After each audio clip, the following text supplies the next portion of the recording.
நீங்க எப்பவாவது முற்றிலும் சீரழிந்து போன ஒரு கட்டமைப்பு சரி செய்ய ட்ரை பண்ணியிருக்கீங்களா? ம். கண்டிப்பா. அது ஒரு பழுதான மெஷினா இருக்கலாம். இல்லன்னா ஒரு கம்பெனியோட ரொம்ப மோசமான, நச்சுத்தன்மை வாய்ந்த ஒரு கல்ச்சரா கூட இருக்கலாம். கரெக்ட். வழக்கமா நாம என்ன பண்ணுவோம்? எங்கேயாவது கொஞ்சம் ஒட்டு போடுவோம். சின்ன சின்ன சேஞ்சஸ் பண்ணுவோம். எப்படியாவது அத சரி பண்ணி ஓட வச்சிடலாம்னு நினைப்போம் இல்லையா? ஆமா. அதுதான் இயல்பான மனித மனநிலை பாத்தீங்கன்னா. ஆனா, இன்னைக்கு நாம நம்மளோட இந்த டீப் டைவ்ல வந்து the sledgehammer legacy Haier's radical path to global dominance அப்படிங்கிற ஒரு சூப்பரான கட்டுரைய ஆழமா அலசப் போறோம். ரொம்ப முக்கியமான ஒரு டாபிக் இது. கண்டிப்பா. இந்த ஆழமான அலசலோட நோக்கம் என்னன்னு பாத்தீங்கன்னா, தரமற்ற ஒரு கல்ச்சர அடியோட மாத்துறது எப்படி அப்படிங்கறத புரிஞ்சுக்க போறோம். அதாவது சில நேரங்கள்ல புதுசா ஒன்ன உருவாக்கணும்னா, உடைந்த பழைய விஷயங்கள ஈவு இரக்கமே இல்லாம பொதுவெளியில அழிக்கிறது எவ்வளோ அவசியம்னு இந்த சோர்ஸ் நமக்கு சொல்லுது. எக்ஸாக்ட்லி. சரி, இது கொஞ்சம் ஆழமா பிரிச்சு மேய்வோம். நாம இப்போ நம்ம கால இயந்திரத்துல ஏறி 1984 டிசம்பர் மாசத்துக்கு போகலாம். ஓகே, போயிடலாம். சீனாவுல இருக்கிற குயிங்டாவோ நகரம். அங்க வந்து ஜாங் ரூய்மின் அப்படிங்கிற ஒரு 35 வயசு இளைஞர்கிட்ட நகர அரசாங்கம் குயிங்டாவோ குளிர்சாதன பெட்டி தொழிற்சாலையோட பொறுப்பை கொடுக்கறாங்க. அந்த ஃபேக்டரியோட அப்போதைய நிலைமைய பாத்தீங்கன்னா, நிஜமா சொல்ற எந்த ஒரு மேனேஜரும் அந்த பொறுப்பை ஏத்துக்க ரொம்பவே தயங்குவாங்க. ஏன் அப்படி என்ன மோசமான நிலைமையில இருந்துச்சு? அது ஒரு ஃபேக்டரி அப்படிங்கிறத விட ஒரு பெரிய குப்பை தொட்டின்னு தான் சொல்லணும். அந்த கம்பெனி கிட்டத்தட்ட 1.47 மில்லியன் யுவான் அப்படிங்கிற ஒரு மிகப்பெரிய கடன்ல தத்தளிச்சிட்டு இருந்துச்சு. ஓ வாவ், இவ்ளோ பெரிய கடனா? ஆமா. அவங்களோட மொத்த வருமானமே வெறும் 3.48 மில்லியன் யுவான் தான். அதாவது அவங்க சம்பாதிக்கிறதே கடனுக்கு தான் சரியா இருந்துச்சு. ஆனா நிதி நெருக்கடியை விட அங்க கண்ணுக்கு தெரிஞ்ச ஒரு மிகப்பெரிய பிரச்சனை இருந்துச்சு. நீங்க தொழிலாளர் ஒழுங்கின்மை பத்தி தானே சொல்றீங்க? கரெக்ட், அதேதான். அந்த கட்டுரையில இத பத்தி படிக்கும்போது எனக்கு ரொம்பவே ஷாக்கிங்கா இருந்துச்சு. அங்க நிர்வாகம் அப்படிங்கிற ஒன்னே சுத்தமா செயலிழந்து கிடந்துச்சு பாத்தீங்களா? எந்த கட்டுப்பாடும் கிடையாது. குளிர்காலத்துல ஜன்னல் கண்ணாடி எல்லாம் உடைஞ்சிருந்ததுனால தொழிலாளர்கள் ஃபேக்டரிக்குள்ளேயே மரக்கட்டைகளை எரிச்சு நெருப்பு மூட்டி குளிர் காஞ்சிட்டு இருந்திருக்காங்க. இதை விட ஒரு மோசமான விஷயம் ஒன்னு இருக்கு. ஆமா, அந்த கழிப்பறை பிரச்சனை தானே. ஃபேக்டரியோட பாத்ரூம் எல்லாம் பராமரிக்கப்படாம இருந்ததுனால தொழிலாளர்கள் ஃபேக்டரியோட தரையிலே சிறுநீர் கழிக்கும் அளவுக்கு நிலைமை ரொம்ப ரொம்ப மோசமா இருந்திருக்கு. நிலைமைகளை தொடர்ந்து ஓட்ட போட்டுட்டு இருக்கிற ஒரு கொடூரமான நிலைமைக்கு சமம் இது. கப்பலை காப்பாத்த முதல்ல அவங்க ஓட்ட போடுறதை நிறுத்தணும். மிகச் சரியான ஒப்பீடு. கப்பலோட மாலுமிகளே அதை மூழ்கடிக்க நினைக்கும் போது நீங்க நங்கூரத்தை சரி பண்றதுல எந்த ஒரு பிரயோஜனமும் கிடையாது. இங்கதான் ஜாங் ரூய்மின் தன்னோட முதல் தந்திர உபாயத்தை பயன்படுத்தினாரு. ஓ, அவர் என்ன பண்ணாரு? அவர் பொறுப்பேத்த உடனே புரொடக்ஷன் பத்தியோ லாபத்தை பத்தியோ ஒரு வார்த்தை கூட பேசல. அவர் கொண்டு வந்த முதல் ரூல் என்ன தெரியுமா? என்ன ரூல்? தரையில சிறுநீர் கழிக்க கூடாது அப்படிங்கிறது தான். என்னது?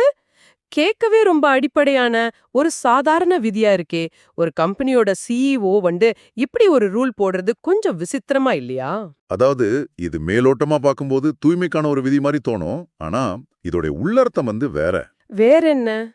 என்ன மீன் பண்றீங்க? ஒரு கம்பெனியோட தரம் எவ்வளவு தூரம் கீழே போயிருக்கு அப்படிங்கிறதுக்கான ஒரு சைக்கலாஜிக்கல் அடையாளம் அது.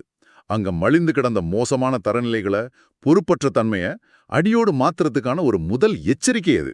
ஓ, இப்போ புரியுது. நாம இனிமேலும் இந்த மோசமான நிலையில இருக்க போறதில்ல அப்படிங்கிறத தொழிலாளர்களுக்கு உணர்த்துற ஒரு தார்மீக ரீதியான நகர்வு பாத்தீங்களா? இது வெறும் தரையை சுத்தப்படுத்துறது இல்ல, அந்த மனிதர்களோட மனநிலையை சுத்தப்படுத்துறது. ரொம்ப ஆழமான ஒரு விஷயம்தான். அந்த அடிப்படை ஒழுக்கத்தை கொண்டு வந்த பிறகு ஜாங் தன்னோட உண்மையான பயணத்தை தொடங்கினாரு. தரத்தை நோக்கிய அடுத்த மாபெரும் நகர்வு 1985ல நடந்துச்சு. ஆமா, அங்கதான் விஷயமே ரொம்ப சுவாரஸ்யமா மாறுது. 85ல ஒரு வாடிக்கையாளர் தன்னிடம் இருக்கிற பழுதான பிரிட்ஜ், அதாவது குளிர்சாதன பெட்டிய ஃபேக்டரிக்கே திருப்பி கொண்டு வந்து கொடுத்தாரு. இது ஜாங் ரூய்மினுக்கு ஒரு பெரிய எச்சரிக்கையா அமைஞ்சது. உடனே அவர் சும்மா இருக்கல. ஆமா, அவர் உடனே அந்த ஃபேக்டரியோட கிடங்க சோதனை பண்ணாரு. அங்க 76 பிரிட்ஜ் பழுதாகவோ, முழுமையடையாமலோ அல்லது பழைய மாடலாகவோ இருக்கிறத கண்டுபிடிச்சாரு. அந்த சூழ்நிலையில தொழிலாளர்களோட மனநிலை எப்படி இருந்துச்சு அப்படிங்கிறது தான் இங்க ரொம்ப ரொம்ப முக்கியம். அவங்க என்ன நினைச்சாங்க? அந்த 76 பிரிட்ஜையும் தொழிலாளர்களுக்கே சலுகை விலையில வித்துடலான்னு அவங்க ஜாங் கிட்ட ஐடியா கொடுத்தாங்க. ஓஹோ, அத அவங்க ஒரு போனஸ் மாதிரி பாத்திருக்காங்க போல. கரெக்ட். அத ஒரு வகையான தொழிலாளர் நலச்சலுகையா அவங்க பார்த்தாங்க. இதை நம்ம இன்னும் கொஞ்சம் ஆழமா புரிஞ்சுக்கணும். 85ல பாத்தீங்கன்னா சீனாவோட அப்போதைய பொருளாதார நிலையில ஒரு ஃப்ரிட்ஜோட விலை அப்படிங்கிறது ஒரு சாதாரண தொழிலாளியோட கிட்டத்தட்ட 2 வருஷ சம்பளத்துக்கு சமம். அது ஒரு பெரிய ஆடம்பர பொருள். ஒரு நிமிஷம், எனக்கு இங்க ஒரு பெரிய சந்தேகம் வருது. 14.7 மில்லியன் யுவான் கடன்ல மூழ்கிக்கிட்டு இருக்கிற ஒரு கம்பெனி 2 வருஷ சம்பளத்துக்கு இணையான மதிப்புள்ள பொருட்கள் அப்படியே அழிக்கிறது நிதி ரீதியா ஒரு முட்டாள்தனமான முடிவில்லையா? நியாயமான கேள்விதான். அந்த ஃப்ரிட்ஜுகளை சலுகை விலையிலயாவது வித்து அந்த பணத்தை கம்பெனியோட கடன் அடைக்க பயன்படுத்திருக்கலாமே. அதை விட்டுட்டு ஏன் அவர் அந்த பொருட்களை அழிக்க முடிவெடுத்தாரு? இதத்தான் அன்றைய காலகட்டத்துல பலரும் கேட்டாங்க. வெளிப்படையா பார்க்கும்போது அது ஒரு நிதி ரீதியான தற்கொலை மாதிரி தான் கண்டிப்பா தோணும். ஆமா, வேற எப்படி பாக்குறது இத? ஆனா ஜாங் ருய்மென் ஒரு அக்கவுண்டன்ட்டா யோசிக்கல. அவர் ஒரு தொலைநோக்கு தலைவரா சிந்திச்சாரு. இது பொருட்களோட மதிப்பு பத்தின பிரச்சனை இல்ல, மனநிலையை மாத்துறத பத்தின விஷயம் அப்படிங்கறத அவர் ரொம்ப ஆழமா உணர்ந்திருந்தாரு. ஓ, அதாவது கல்ச்சர் சேஞ்ச். ஆமா, அந்த பிரிட்ஜுகளை வித்தா அது தொழிலாளர்களுக்கு என்ன செய்திய சொல்லும்? நாம தரமற்ற பொருட்களை உருவாக்குனாலும் அது எப்படியாவது விற்கப்பட்டுடும் அப்படிங்கிற ஒரு மோசமான எண்ணத்தை தானே விதைக்கும். ஓ, இப்ப ரொம்ப தெளிவா புரியுது. தரம் அப்படிங்கிறது பேரம் பேசக்கூடிய ஒண்ணும் இல்ல அப்படிங்கறத அவர் நிரூபிக்க விரும்பினார் இல்லையா? எக்ஸாக்ட்லி. குறைந்த தரம் அப்படிங்கிறது ஒருபோதும் ஏற்றுக்கொள்ள முடியாதது அப்படிங்கிற செய்தியை ஆழமா பதிவு செய்ய ஜாங் எடுத்த ஒரு மிக துணிச்சலான வெளிப்படையான முடிவு இது. அந்த பெட்டிகளை சரி பண்றது அப்படிங்கிறது பழைய நோய்க்கு ஒரு புது மருந்து போடுற மாதிரி. நோயோட வேற அழிக்கணுமா அது முற்றிலுமா ஒழிக்கணும். கரெக்ட். அந்த ஒரு காட்சி விவரிப்ப சோர்ஸ்ல படிக்கும்போது எனக்கு நிஜமாவே புல்லரிச்சிடுச்சு. ஜாங் எல்லா தொழிலாளர்களையும் ஒன்னா சேர்த்தாரு. அந்த 76 பழுதான ஃப்ரிட்ஜுகளையும் வரிசையா நிறுத்தினாரு. அப்புறம் தொழிலாளர்களோட கைகளை சுத்தில கொடுத்தாரு. அதை உடைங்கன்னு ஆர்டர் போட்டாரு. தொழிலாளர்கள் ரொம்ப தயங்குனாங்க பாத்தீங்களா? தயங்க தானே செய்வாங்க. ஆமா, 2 வருஷ சம்பளத்துக்கு சமமான ஒரு பொருளை தங்க கைகளாலேயே உடைக்கிறது அவங்களுக்கு நினைச்சு கூட பார்க்க முடியாத ஒரு விஷயமா இருந்துச்சு. அவங்க தயங்குனதை பார்த்த ஜாங் வேற யாரையும் எதிர்பார்க்கல. அவரே ஒரு பெரிய சுத்தியலை கையில எடுத்தாரு. முதல் ஃப்ரிட்ஜை தன் கைகளாலேயே சுக்குநூறா உடைச்சாரு. வாவ்! அதை பார்த்த தொழிலாளர்களுக்கு வேற வழியே இல்ல. ஒவ்வொருத்தரா முன் வந்து அந்த 76 பெட்டிகளையும் பிளாஸ்டிக் இரும்பு துகள்களா ஆகிற வரைக்கும் சுத்தியலால நொறுக்குனாங்க. இது கேக்குறதுக்கே ஒரு வகையான பொது மரண தண்டனை மாதிரி எனக்கு தோணுது. தொழிலாளர்களை வச்சு அதை உடைக்க செஞ்சது அவங்கள அந்த புது தரத்தோட குற்றவாளிகளாகவோ அல்லது பொறுப்பாளர்களாகவோ மாத்துச்சு பாத்தீங்களா? ஆமா, 100க்கு 100 உண்மை அது. இனிமேலும் அவங்க மேனேஜ்மெண்ட் மேல பழிய போட முடியாது. தாங்கள் உருவாக்குன குப்பையே தாங்களே அழிக்கும்போது அந்த வலி அவங்க மனசுல என்றென்றைக்கும் தங்கிவிடும் இல்லையா? கண்டிப்பா. அந்த ஒரு சுத்தியலடி சீன தொழில்துறையோட வரலாற்றையே மாத்துச்சின்னு தான் சொல்லணும். நிஜமாவா? ஆமா, அது எவ்வளவு பெரிய தாக்கத்தை ஏற்படுத்துச்சுன்னா, அந்த சுத்தியல் இன்னைக்கு பீஜிங்ல இருக்கிற சீனாவோட தேசிய அருங்காட்சியகத்துல ஒரு வரலாற்று சின்னமா பாதுகாத்து வைக்கப்பட்டிருக்கு. வாவ்! அருங்காட்சியகத்திலயா? ஆமா, அது வெறும் ஒரு சாதாரண கருவி கிடையாது. அது ஒரு பெரிய சித்தாந்தத்தோட அடையாளம். இப்போ இத கேட்டுக்கிட்டு இருக்கிற நேயர்களாகிய நீங்க ஒரு கம்பெனிய நடத்துபவராகவோ இல்ல ஒரு டீமை நிர்வகிக்குபவராகவோ இருந்தா இத கொஞ்சம் நீங்க சிந்திச்சு பாருங்க. பல லட்சம் ரூபாய் மதிப்புள்ள உங்களுடைய சொந்த தயாரிப்ப அது சரியில்லை அப்படிங்கிறதுக்காக உங்க கைகளாலேயே உடைச்செறிய உங்களுக்கு அந்த தைரியம் வருமா? அந்த தைரியம் தான் ஹையர் கம்பெனிய அடுத்த கட்டத்துக்கு நகர்த்துச்சு. கரெக்ட். சரி, பழைய மனநிலைய அவங்க உடைச்சு எரிஞ்சிட்டாங்க. அதுக்கப்புறம் புது கல்ச்சரை அவங்க எப்படி விதைச்சாங்க? ஏன்னா வெறும் பொருட்களை உடைக்கிறதுனால மட்டும் ஒரு கம்பெனி முன்னேறிவிட முடியாதே. அது ஒரு நல்ல கேள்வி.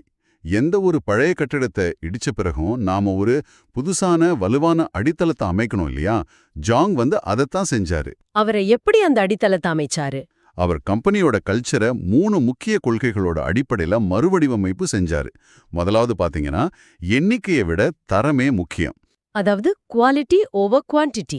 ஆமா, 100 மோசமான பொருட்களை செய்யறத விட 10 சிறந்த பொருட்களை செய்யணும் அப்படிங்கிறது. 2வது கொள்கை பாத்தீங்கன்னா, விற்பனை அளவை விட பிராண்ட் பேரே முக்கியம். அதாவது நாம எவ்ளோ பொருட்களை விக்கிறோம் அப்படிங்கறத விட மக்கள் அந்த பிராண்ட் பேரை எவ்ளோ நம்புறாங்க அப்படிங்கறதே ரொம்ப முக்கியம். மிகச்சரி. 3வது கொள்கை லாபத்தை விட வாடிக்கையாளரே முக்கியம். Customer over profit. ஆனா பாத்தீங்கன்னா, இந்த 3 கொள்கைகளும் வெறும் சோரொட்டிகளா மட்டும் ஆபீஸ்ல ஒட்டப்படல. அப்புறம் இது பிராக்டிக்கலா எப்படி செயல்படுத்தப்பட்டுச்சு அப்படிங்கறது தான் இங்க விஷயமே. கடுமையான தரக்கட்டுப்பாடுகள் உடனடியா அந்த ஃபேக்டரியில விதிக்கப்பட்டுச்சு. ஒவ்வொரு பொருளும் ஹையர் நிறுவனத்தோட அந்த புது தரத்தை எதிரொலிச்சது. தொழிலாளர்களுக்கு இத பத்தி ட்ரைனிங் கொடுத்தாங்களா? ஆமா, தொழிலாளர்களுக்கு உற்பத்தியோட ஒவ்வொரு சின்ன விவரமும் மறுபடியும் புதுசா கத்துக் கொடுக்கப்பட்டுச்சு. ஒரு பொருள்ல சின்ன கீறல் இருந்தா கூட அது குப்பைக்கு தான் போச்சு பாத்தீங்கன்னா, இதோட பலன் ரொம்ப சீக்கிரமாவே கிடைச்சுது. சீன நுகர்வோர்கள், அதாவது கஸ்டமர்ஸ், இந்த மாற்றத்தை கவனிக்க தொடங்குனாங்க. கண்டிப்பா கவனிப்பாங்க தானே. ஹையரோட நற்பெயர் மிக வேகமா வளர ஆரம்பிச்சுது. எந்த அளவுக்குன்னா, அந்த சுத்தியல் சம்பவம் நடந்த 3 வருஷத்துல, அதாவது 1988ல ஃப்ரிட்ஜ் உற்பத்தியில தரத்துக்கான சீனாவோட முதல் தேசிய தங்கப் பதக்கத்தை இந்த கம்பெனி வின் பண்ணுச்சு. இது ஒரு சாதாரண விஷயம் கிடையாது. ஆமா, கடனில மூழ்கி தொழிலாளர்கள் தரையில சிறுநீர் கழிச்ச ஒரு மோசமான கம்பெனி வெறும் 3 வருஷத்துல தேசிய அளவுல தங்கப்பதக்கம் வெல்கிறது அப்படிங்கிறது ஒரு மிகப்பெரிய பாய்ச்சல். இந்த வெற்றியோட உந்துதல்ல தான் 91ல ஹையர் குரூப் அப்படிங்கிற ஒண்ணு அதிகாரப்பூர்வமா தொடங்கப்பட்டுச்சு. ஓ, அப்பதான் குரூப் ஆரம்பிச்சாங்களா? ஆமா, அவங்க வெறும் ஃப்ரிட்ஜோட மட்டும் நிக்கல. வாஷிங் மிஷின், ஏசி, தொலைக்காட்சி என பல பொருட்களோட தயாரிப்புல அவங்க இறங்குனாங்க. ஆனா அவங்க எப்படி எக்ஸ்பேண்ட் ஆனாங்க அப்படிங்கறதுல தான் அவங்களோட மிகப்பெரிய தந்திரமே அடங்கியிருந்துச்சு. ஆமாமா, அவங்களோட அந்த அடுத்த கட்ட உத்தி எனக்கு ரொம்பவே பிடிச்சிருந்துச்சு. நலிவடைந்த அரசு நிறுவனங்களை விலைக்கு வாங்குறது. எக்ஸாக்ட்லி. அதாவது ரியல் எஸ்டேட் துறையில ரொம்ப மோசமான நிலையில இருக்கிற வீடுகளை அடிமாட்டு விலைக்கு வாங்கி அதை முழுமையா புதுப்பிச்சு அதிக விலைக்கு விற்பாங்க இல்லையா? அது போலத்தான் இவங்களோட ஸ்ட்ராட்டஜியும் இருந்துச்சு. கரெக்டா சொன்னீங்க. இந்த கம்பெனிகளை அவங்க அதோட இயந்திரங்களுக்காக வாங்கல, மாறாக தங்களோட கல்ச்சரை அங்க விதைக்கிறதுக்காக வாங்குனாங்க. பாத்தீங்களா? ஆமா, இது அவங்க என்ன சொன்னாங்கன்னா ஸ்டன் ஃபிஷ் உத்தி அப்படின்னு அழைச்சாங்க. அதாவது அதிர்ச்சி அடைந்த மீன். ஸ்டன் ஃபிஷ் வித்தியாசமா இருக்கே. ஆமா, அந்த நலிவடைந்த கம்பெனிகள் எல்லாமே கிட்டத்தட்ட ஒரு அதிர்ச்சி அடைந்த நிலையில தான் இருந்துச்சு. ஹையர் அந்த கம்பெனிகளை வாங்கி அங்கிருந்த பழைய அழுகிப்போன கல்ச்சரை அகற்றி விட்டு தங்களோட அந்த சுத்தியல் சித்தாந்தத்தை அங்க பொருத்துனாங்க. வாவ்! இந்த ஸ்ட்ராட்டஜி அவங்களுக்கு ஒரு மாபெரும் வெற்றியை பெற்று தந்துச்சு. 90களோட இறுதியில பாத்தீங்கன்னா ஹையர் சீனாவோட ஒரு முன்னணி பிராண்டா மாறிடுச்சு. உள்நாட்டுல அவங்க எல்லா உச்சங்களையும் தொட்டுட்டாங்க. சீனா முழுவதுமே ஹையர் அப்படிங்கிற பேர் ஒரு தரத்தோட அடையாளமா மாறிடுச்சு. ஆனா இதோட அவங்க திருப்தி அடையல பாத்தீங்கன்னா.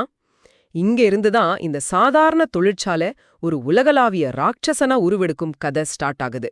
உள்நாட்டுல மாபெரும் வெற்றியை பெற்ற பிறகு ஜாங் ரீமனோட பார்வை இயல்பாகவே உலகத்தை நோக்கி திரும்புச்சு. ஆனா அவர் ஒரு மிக கடினமான பாதையை தேர்ந்தெடுத்தாரு. என்ன பாதை அது? பொதுவா கம்பெனிகள் முதல்ல வளரும் நாடுகளுக்கு எக்ஸ்பேண்ட் பண்ணிட்டு அதுக்கப்புறம் தான் வளர்ந்த நாடுகளுக்கு போவாங்க. ஆனா ஜாங் நேரா உலகின் மிகப்பெரிய மிகவும் சவாலான மார்க்கெட்டான அமெரிக்காவை குறி வச்சாரு. இது எனக்கு ரொம்பவே ஆச்சரியமா இருக்கு. ஏன்னா அமெரிக்காவுல ஏற்கனவே வேர்ல்பூல், ஜிஇ மாதிரியான மாபெரும் ஜாம்பவான்கள் இருந்தாங்க. அங்க போய் அவங்களோட போட்டி போடுறது அப்படிங்கிறது சிங்கத்தோட குகைக்கே போய் சிங்கத்தோட சண்டை போடுற மாதிரி இல்லையா? ஆமா, ரிஸ்க் தான். அப்புறம் ஏன் அவர் அந்த ரிஸ்கான முடிவு எடுத்தாரு? ஏன்னா ஜாங் ஒரு விஷயத்துல ரொம்ப தெளிவா இருந்தாரு. நீங்க சிறந்தவங்களோடு போட்டியிட்டால்தான் நீங்களும் சிறந்தவங்களா மாற முடியும் அப்படிங்கறது அவரோட பாலிசி. செம்ம பாலிசி. 1999ல அவங்க அமெரிக்காவோட தென் கரோலினாவுல தங்களோட முதல் அமெரிக்கா ஃபேக்டரிய தொடங்குனாங்க. இதன் மூலமா அமெரிக்காவுல உற்பத்தி ஃபேக்டரி அமைச்ச முதல் சீன வீட்டு உபயோகப் பொருள் தயாரிப்பு கம்பெனி அப்படிங்கிற ஒரு வரலாற்று பெயரையும் அவங்க பெற்றாங்க. ஆனா அமெரிக்காவுல ஃபேக்டரி அமைக்கிறது அவ்வளோ ஈஸியான ஒரு விஷயமா? வெறும் சீனாவுல பயன்படுத்திய அதே மேனேஜ்மெண்ட் முறைகளை அப்படியே அமெரிக்காவுல அவங்களால பயன்படுத்த முடியுமா? அதுதானா அங்க மிகப்பெரிய சவாலா இருந்துச்சு. அமெரிக்கா கஸ்டமர்ஸோட தேவைகள் வேற மாதிரி இருக்கும். ஆமா, கலாச்சாரமே வேற தானே. சீனர்கள் சின்ன ஃப்ரிட்ஜுகளை பயன்படுத்தினாங்க. ஆனா அமெரிக்கர்களுக்கு பெரிய பெட்டிகள் தேவைப்பட்டுச்சு. அதனாலதான் ஜான் அமெரிக்காவிலே ஃபேக்டரி அமைச்சு உள்ளூர் மக்களோட தேவைகளை புரிஞ்சுக்கிட்டு அதுக்கேத்த மாதிரி பொருட்களை உற்பத்தி செஞ்சாரு. ஓ, மார்க்கெட் ரிசர்ச் பண்ணிருக்காங்க. ஆமா. தென் கரோலினால அவங்க மாணவர்களுக்கான சின்ன ஃப்ரிட்ஜுகள் மற்றும் வைன் கூலர்ஸ் தயாரிச்சு அந்த ஒரு குறிப்பிட்ட நிச் மார்க்கெட்டை முதல்ல கைப்பற்றினாங்க. அது ஒரு ரொம்ப புத்திசாலித்தனமான நகர்வு பாத்தீங்கன்னா. பெரிய ஜாம்பவான்கள் கண்டுகொள்ளாத ஒரு சின்ன மார்க்கெட்டை முதல்ல பிடிக்கிறது. அதுக்கப்புறம் அவங்க பல மாபெரும் கம்பெனிகளை கையகப்படுத்த, அதாவது அக்வயர் பண்ண தொடங்குனாங்க. 2012ல பாத்தீங்கன்னா நியூசிலாந்தோட புகழ்பெற்ற ஃபிஷர் அண்ட் பைக்கல் கம்பெனியை கையகப்படுத்தினாங்க. அதுக்கப்புறம் 2018ல இத்தாலியோட கேண்டி குரூப் கம்பெனியை வாங்குனாங்க. இந்த கையகப்படுத்துதல்கள் எல்லாம் வெறும் வியாபார விரிவாக்கம் மட்டும் கிடையாது. வேற என்ன? ஃபிஷர் அண்ட் பைக்கல் மூலமா உலகத்தரம் வாய்ந்த மோட்டார் தொழில்நுட்பத்தை ஹையர் பெற்றுக்குச்சு. கேண்டி குரூப் மூலமா ஐரோப்பிய மார்க்கெட்ல ஒரு மாபெரும் நுழைவாயில உருவாக்கிக்கிட்டாங்க. ஒவ்வொன்னும் பாத்தீங்கன்னா ஒரு திட்டமிடப்பட்ட செஸ் மூவ் மாதிரி தான் இருந்துச்சு. ஆனா இது எல்லாத்தையும் விட 2016ல நடந்தது தான் ஒரு மிகப்பெரிய பூகம்பம்னே சொல்லணும். அமெரிக்காவோட புகழ்பெற்ற பல தசாப்தங்களா ஆதிக்கம் செலுத்தி வந்த பாரம்பரியமான GE அப்ளையன்சஸ் கம்பெனியையே ஹையர் வாங்குச்சு. ஆமா, அது ஒரு பெரிய மைல்கல். அதுவும் $5.6 பில்லியன் வாங்குனாங்க. கென்டக்கில இருக்கிற லூயிஸ்வில்லில 750 ஏக்கர் பரப்பளவுல 8000 தொழிலாளர்களோடு இயங்கிய இந்த மாபெரும் அமெரிக்க கம்பெனி ஹையரோட கைகளுக்கு வந்துச்சு. நம்பவே முடியல இல்லையா? ஆமா, ஒரு காலத்துல அமெரிக்க கம்பெனிகள் சீன கம்பெனிகளை வாங்குறது தான் வழக்கமா இருந்துச்சு. ஆனா ஹையர் அத அப்படியே தலைகீழ மாத்திடுச்சு பாத்தீங்கன்னா. இது வரலாற்றுல ஒரு சுவாரஸ்யமான முரண்பாடு தான். ஆனா இங்க நீங்க ஒரு முக்கியமான கேள்வியை கேட்கணும். என்ன கேள்வி? 8000 அமெரிக்க தொழிலாளர்கள், அதுவும் பலம் வாய்ந்த தொழிற்சங்கங்கள் கொண்ட ஒரு கம்பெனி அது. அங்க போய் சீன முறையை எப்படி அவங்களால திணிக்க முடியும்? அது ஒரு பெரும் கல்ச்சர் கிளாஷை ஏற்படுத்தாதா? கரெக்ட். அதுதான் எனக்கும் புரியல. ஜாங் ரூய்மின் கென்டக்கிக்கு போய் அங்கும் அமெரிக்க தொழிலாளர்கள் கிட்ட சுத்தியலை கொடுத்து இத உடையுங்கன்னு சொன்னா அவங்க அதை ஏத்துக்குவாங்களா? நிச்சயமா அங்க ஒரு மிகப்பெரிய போராட்டம் வெடிச்சிருக்குமே. அதத்தான் ஜாங் ரொம்ப நுட்பமா கையாண்டாரு. அவர் அமெரிக்காவுல அந்த நேரடியான சுத்தியலை பயன்படுத்தல, மாறாக ஒரு கலாச்சார சுத்தியலை பயன்படுத்தினாரு. கலாச்சார சுத்தியலா? அது என்ன? ஹையர் அங்க ரெண்டான் ஹையி அப்படிங்கிற தங்களோட புகழ்பெற்ற நிர்வாக மாதிரியை அறிமுகப்படுத்தினாங்க. ரெண்டான் ஹேய் மாடல்? இது கொஞ்சம் புதுசா இருக்கே, இத பத்தி கொஞ்சம் விளக்கமா சொல்ல முடியுமா? கண்டிப்பா. பாரம்பரிய கம்பெனிகள்ல மேலிடத்துல இருக்கிறவங்க ஆர்டர் போடுவாங்க, கீழே உள்ளவங்க அதை செயல்படுத்துவாங்க. இதுதான் வழக்கம். ஆமா, ஒரு ஹையரார்கி இருக்கும். ஆனா இந்த ரெண்டான் ஹே முறையில பாத்தீங்கன்னா அந்த மாபெரும் கம்பெனி பல சின்ன சின்ன மைக்ரோ என்டர்பிரைசஸா பிரிக்கப்பட்டுச்சு. ஓஹோ. ஒவ்வொரு சின்ன குழுவும் ஒரு சுதந்திரமான ஸ்டார்ட் அப் மாதிரி செயல்பட்டுச்சு. முடிவுகளை எடுக்கிற அதிகாரம் தொழிலாளர்கள்ட்டயே வழங்கப்பட்டுச்சு. தொழிலாளர்கள் தங்களை வெறும் வேலையாட்களா நினைக்காம என்டர்பிரனர்களா, அதாவது தொழில் முனைவோர்களா நினைக்க தொடங்கினாங்க. ஓ வாவ், இது மிகச்சிறந்த உத்தி பாத்தீங்கன்னா. அதாவது தொழிலாளர்கள் நேரடியாக வாடிக்கையாளர்களுக்கு பொறுப்பாகிறாங்க. கரெக்ட். கஸ்டமருக்கு ஒன்னு பிடிக்கலனா மேனேஜ்மெண்ட்டை குறை சொல்ல முடியாது. அந்த பொருளை உருவாக்குன குழுவே அதை முழுமையா பொறுப்பேற்கணும். இது 85ல நடந்த சுத்தியல் சம்பவத்தோட ஒரு நவீன வடிவமா எனக்கு தோணுது. ஆமா, அதேதான். பொருளை உடைக்கிறதுக்கு பதிலா அதிகார வர்க்கத்தோட படிநிலைகளை, அதாவது இந்த ஹையரார்கியை சுத்தியலால் உடைச்சிருக்காங்க. நிறுவனம் ஹையரோட தலைமையில மிகப்பெரிய வளர்ச்சியை கண்டுச்சு. சூப்பர். அமெரிக்க தொழிலாளர்கள் இந்த சுதந்திரத்தை ரொம்பவே வரவேற்றாங்க. இது இரு வேறுபட்ட கலாச்சாரங்களோட மிகச்சிறந்த ஒரு இணைப்பா மாறிடுச்சு. இந்த பயணத்தோட இன்றைய இமாலய நிலையை நம்ம பார்க்கும்போது நிஜமாவே எனக்கு மலைப்பா இருக்கு. தரைய கூட்ட கூட துப்பில்லாம, எந்த பொருளையும் சரியா செய்ய தெரியாம கடனில மூழ்கி இருந்த ஒரு சாதாரண ஃபேக்டரி இன்னைக்கு எங்க நிக்குது பாத்தீங்களா? ஆமா, ரொம்ப பெரிய வளர்ச்சி அது. 2020ல பாத்தீங்களா, தொடர்ந்து 12 வருஷமா உலகத்தோட நம்பர் 1 அப்ளையன்ஸ் பிராண்டா ஹையர் உருவெடுத்துச்சு. உலகத்திலேயே எந்த கம்பெனியும் இந்த துறையில இவ்ளோ நீண்டகால ஆதிக்கம் செலுத்தினதே கிடையாது. இப்போதைய புள்ளி விவரங்களை பாத்தீங்கன்னா நீங்க இன்னும் பிரமிச்சு போயிடுவீங்க. சொல்லுங்க. 2024ல முந்தைய வருஷத்தை விட 12.9% வளர்ச்சி அடைஞ்சு தன்னோட வரலாற்றிலேயே அதிகபட்சமா $40.1 பில்லியன் வருவாயை ஹையர் ஈட்டிருக்கு. எவ்வளோ? $40 பில்லியன்? ஆமா, 3 மில்லியன் யுவான்ல போராடிக்கிட்டு இருந்தவங்க இன்னைக்கு $40 பில்லியன் சம்பாதிக்கிறாங்க. $40 பில்லியன்.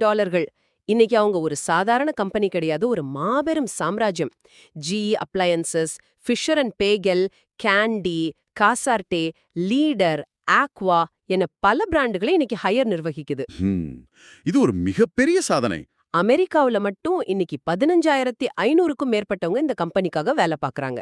அவங்க இன்னும் நிக்கல பாத்தீங்கன்னா, 2025ல கென்டக்கில இருக்கிற புது வாஷர் ஃபேக்டரியில மேலும் $490 மில்லியன் ஹையர் இன்வெஸ்ட் பண்ணிருக்கு. இது அமெரிக்காவுல உங்களோட வேர்களை இன்னும் ஆழமாக்கியிருக்கு. நாம இப்போ இந்த ஆயுதான அலசலோட முடிவுக்கு வந்துட்டோம் பாத்தீங்களா? இந்த ஒட்டுமொத்த பயணத்தையும் நாம எப்படி தொகுத்து பார்க்கறது? நீங்க சொல்லுங்க. 85ல நடந்த அந்த ஒரு சுத்தியல் சம்பவம் எப்படி 40 கால உலகளாவிய மாற்றத்துக்கு வித்துட்டுச்சு அப்படிங்கறத நம்ம புரிஞ்சுக்கணும். ஹையர் கம்பெனி உலகத்துக்கு விட்டு செல்லும் மிகப்பெரிய பாடம் என்னன்னு பாத்தீங்கன்னா, பழைய மனநிலைகளையும் உடைந்த சித்தாந்தங்களையும் பொதுவெளியில ஈவிரக்கமே இல்லாம அழிக்காம நாம புது தரநிலைகளை கட்டி எழுப்ப முடியாது அப்படிங்கிறது தான். கண்டிப்பா. மத்த கம்பெனிகள் தங்களோட தரமற்ற பொருட்களை அப்படியே மறைச்சு வித்துறலாம் நினைச்சப்போ ஜாங் ரூய்மின் தீவிரமான வெளிப்படைத்தன்மையை தேர்ந்தெடுத்தாரு.